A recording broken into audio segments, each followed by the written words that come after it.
ಪ್ರತಿಪಕ್ಷ ನಾಯಕ ಆರ್ ಅಶೋಕ್ ಅವರು ಇಂತಹ ವಿಚಾರಗಳನ್ನ ಪ್ರಸ್ತಾಪ ಮಾಡ್ತಾ ಇದ್ದಂತೆ ಸರ್ಕಾರವನ್ನ ಇಕ್ಕಟ್ಟಿಗೆ ಸಿಲುಕಿಸ್ತಾ ಇದ್ದಂತೆ ಇತ್ತ ನಯನಾ ಮೋಟಮ್ಮ ಕೂಡ ಒಂದಷ್ಟು ವಿಚಾರಗಳನ್ನ ಪ್ರಸ್ತಾಪ ಮಾಡಿದ್ರು. ಅದರಲ್ಲೂ ಕೂಡ ಪ್ರಜ್ವಲ್ ಪೆನ್ ಡ್ರೈವ್ ಕೇಸ್ ವಿಚಾರವನ್ನ ಪ್ರಸ್ತಾಪ ಮಾಡಿದ್ರು. ನಯನಾ ಮೋಟಮ್ಮ ಪ್ರಜ್ವಲ್ ಪೆನ್ ಡ್ರೈವ್ ಕೇಸನ್ನ ಆ ವಿಚಾರವನ್ನ ಪ್ರಸ್ತಾಪ ಮಾಡ್ತಾ ವಿಪಕ್ಷಕ್ಕೆ ಮುಜುಗರ ತರುವಂತ ಕೆಲಸವನ್ನ ಮಾಡ್ತಿದ್ದಾರೆ. ಈ ವೇಳೆ ಸದನದಿಂದ ಹೊರ ನಡೆದಿದ್ದಾರೆ ಬಿಜೆಪಿ ಹಾಗೂ ಜೆಡಿಎಸ್ನ ಶಾಸಕರು.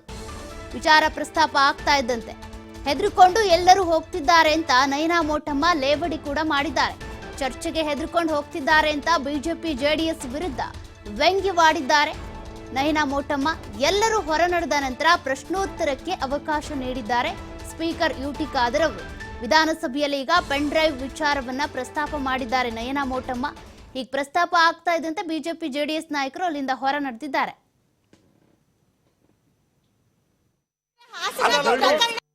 ಸಭಾಧ್ಯಕ್ಷರೇ, ಇವತ್ತು ಏನು ನಾನು 69 ಅಲ್ಲಿ ಇಶ್ಯೂ ಮೂವ್ ಮಾಡಿದೀನಿ, ಅದಕ್ಕೆ ನೀವು ನನ್ಗೆ ಅವಕಾಶ ಕೊಡ್ಲೇಬೇಕು. ಎಲ್ಲ ಹೆದರ್ಕೊಂಡು ಹೋಗ್ತಾ ಇದ್ದಾರೆ ಅನ್ಸುತ್ತೆ.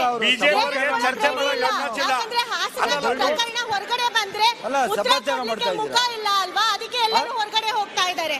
ಧೈರ್ಯ ಚರ್ಚೆ ಮಾಡ್ಲಿಕ್ಕೆ ಹೇಳಿ ಸಭಾಧ್ಯಕ್ಷರೇ. ದರಡಿ ವಾಪಸ್ ತಗೋತೀವಿ ಅಂದ್ರು ಸಭಾಧ್ಯಕ್ಷರೇ. ದರಡಿ ವಾಪಸ್ ತಗೋತೀವಿ ಅಂದ್ರು. ದರಡಿ ವಾಪಸ್ ತಗೊಂಡು ಬರ್ಬೇಕಲ್ಲ ಒಂದು ನಿಮಿಷ ಅಲ್ಲಿ. ಈಗ ಪ್ರಶ್ನೋತ್ತರ ವೇಳೆ ಏನ್ ನಡೆದು ಹೋಗಿದೆ, ಯಾಕೆ ಹೊರಗಡೆ ಹೋಗ್ತಾ ಇದ್ದಾರೆ?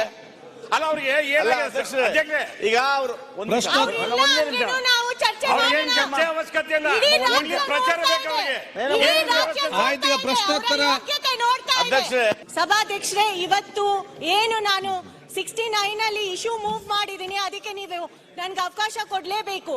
ಎಲ್ಲ ಹೆದರ್ಕೊಂಡು